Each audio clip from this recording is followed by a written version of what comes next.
Dare in Christ. இயேசுவின் சாயல் என்றால் என்ன? Likeness of Jesus. நாம் அவரை போல உள்ளான மனிதனின் மாறக்கூடிய ஒரு டிரான்ஸ்ஃபர்மேஷன் தான். அது இயேசுவின் சாயலில் என்னை நான் மாற்றியிருக்கிறேன் என்று எண்ணப்படும். வேதம் சொல்கிறது, ரோமர் 8:29 அவருடைய குமாரனின் சாயலுக்கு ஒப்பாக இருப்பதற்காகவே கர்த்தர் என்னையும் உங்களையும் வேறு பிரித்து இந்த உலகத்தின் பாவத்திலிருந்து சாபத்திலிருந்து மீட்டதற்கான நோக்கத்தை கர்த்தர் வைத்திருக்கிறார்.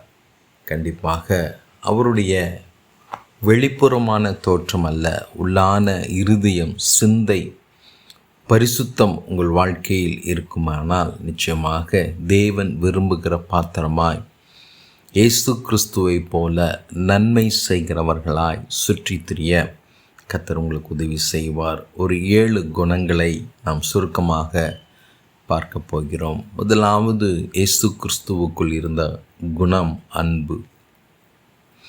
எல்லாரையும் நிபந்தனை இல்லாமல் நேசிக்கிற அன்கண்டிஷனல் லவ்.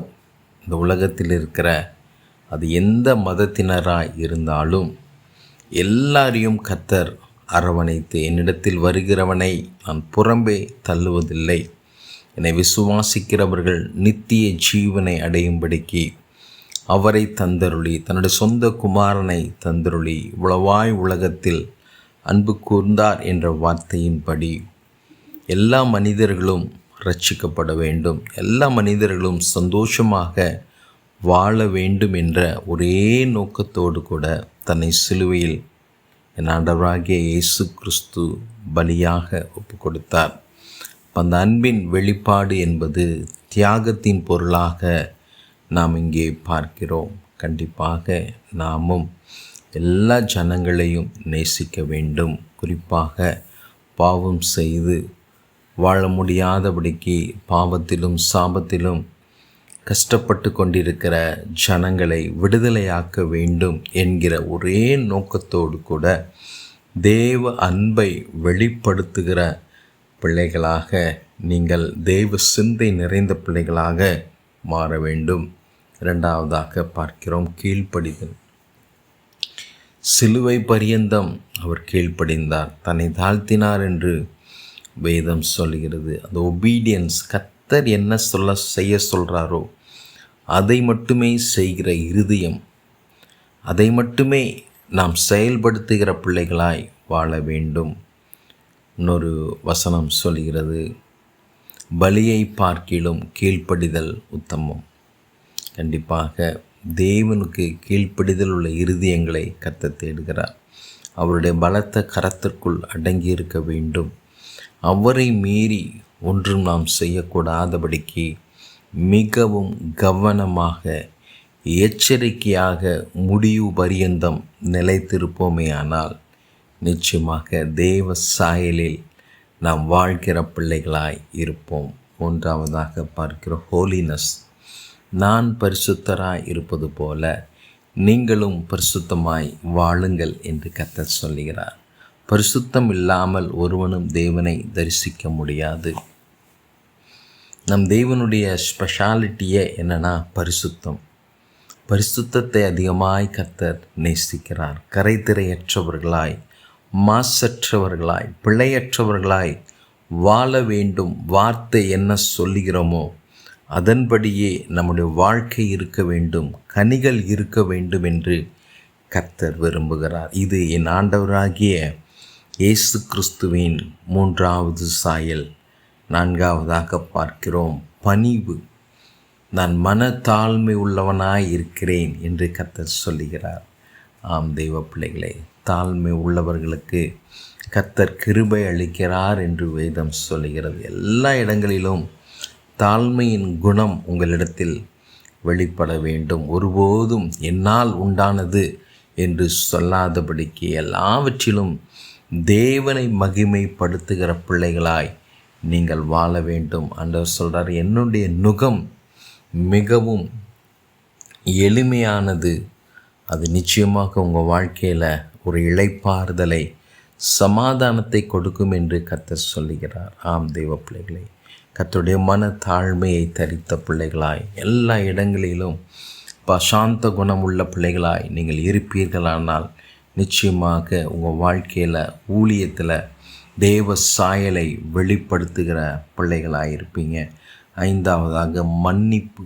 இன்னைக்கு ஒருவர் நமக்கு விரோதமாக தவறு செய்யும்போது ஆண்டவர் சொல்கிறார், உன் சத்துருக்களையும் நீ சிநேகி என்று கர்த்தர் சொல்லுகிறார். மற்றவருடைய பிறருடைய பாவங்களை மன்னிக்க நாம் கற்றுக்கொள்ள வேண்டும், பழக வேண்டும். ஒருவேளை அவர்கள் கேட்டாலும் சரி, கேட்காவிட்டாலும் சரி, நாம் அவர்கள் பாவங்களை மன்னிக்க பெரிய மனதுள்ளவர்களாய் மாறுவோமேயானால் நிச்சயமாக நம் வாழ்க்கையில் அது ஆசீர்வாதங்களை கொண்டு வரும்.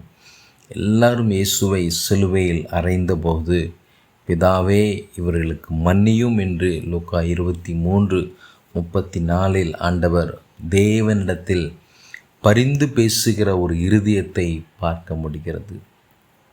நாமும் நமக்கு விரோதமாக நம்மை அழிக்க நினைக்கிற சத்துருக்களுக்காக ஜெபிக்க வேண்டும். அவர்கள் பாவங்களை மன்னித்து அதை பெரிதுபடுத்தாதபடிக்கு அதை விட்டு விலக வேண்டும். அப்பொழுதுதான் தேவ நீதியை, தேவனுடைய சாயலுக்கு ஒப்பாக நீங்கள் மாறியிருக்கிறீங்க என்பதற்கான ஒரு வெளிப்பாடு, ஒரு அடையாளமாய் அது இருக்கும் என்பதில் மாற்றமில்லை. பிறர் பாவங்களை மன்னிக்க, பிறருடைய தவறுகளை, தப்பிதங்களை மன்னிக்க பழகுங்கள். நிச்சயமாக கர்த்தர் ஆசீர்வதிப்பார். ஆறாவதாக ஜெப வாழ்க்கை, ஒரு ப்ரேயர் லைஃப் என்பது தேவனோடு கூட எந்த அளவுக்கு நெருங்கி பழக ஆரம்பிக்கிறீர்களோ அவருடைய சாயல் உங்களுக்குள் மறுரூபமாவதை உங்களால் உணர முடியும். வேதத்தில் பார்க்கிறோம், மார்க் 1:35, என் ஆண்டவராகிய இயேசு கிறிஸ்து இருட்டோடு எழுந்து, அதிகாலையில் எழுந்து வனாந்திரத்திற்கு சென்று ஜெபித்த சூழ்நிலைகளை பார்க்க முடிகிறது. ஆம் தெய்வ பிள்ளைகளை, நீங்களும் அதிகாலையில் தேவனோடு கூட பேசுகிற, தேவ வார்த்தைக்காக காத்திருக்கிற பிள்ளைகளாய் மாறும்போது தேவ சாயல் உங்களில் வெளிப்படும். ஏழாவதாக சோதனையில் ஜெயம். பிசாசானவன் என் ஆண்டவரை சோதிக்கும்போது அதை வார்த்தையை கொண்டு ஜெயிக்கிறதை பார்க்க முடிகிறது. மனுஷன் அப்பத்தினால் மாத்திரமல்ல, தேவனுடைய வாயிலிருந்து வருகிற ஒவ்வொரு வார்த்தையினாலும் பிழைப்பான் என்று கர்த்தர் அங்கே தெளிவாக, அதிகாரமாக, நம்பிக்கையாக தன் தேவனை குறித்து சாட்சி கொடுக்கிறதை, பிசாசின் கிரியையை, பிசாசின் எண்ணங்களை, பிசாசின் வஞ்சனையை தோற்கடிக்கக்கூடிய அளவுக்கு கர்த்தர் அங்கே வார்த்தையில் உறுதியாயிருக்கிறார், நம்பிக்கையில் உறுதியாயிருக்கிறார். சோர்விலும் பலவீனத்திலும் பசியாயிருந்தார் என்று வேதம் சொல்கிறது. பசி நிமித்தமாக எப்படி ஏசா தன்னுடைய சேஷ்டபுத்திர பாகத்தை விற்றது போல என் ஆண்டவர் பசியின் நிமித்தமாக தன்னுடைய அதிகாரத்தை, கர்த்தர் தன் மீது வைத்த நம்பிக்கையை ஒருபோதும் அவர் வீணடிக்கவில்லை. ஆம் தெய்வ பிள்ளைகளை, சூழ்நிலைகள் நிமித்தமாக பிசாசின் கிரியையில் நீங்கள் வீழ்ந்து விடாதபடிக்கு எச்சரிக்கையாக இருங்கள். நிச்சயமாக தேவன் இந்த 7 குணங்களும் உங்கள் வாழ்க்கையில் இருக்குமே ஆனால் நீங்கள் கிறிஸ்துவின் சாயலை தரித்த பிள்ளைகளாய் உங்களால் வாழ முடியும்.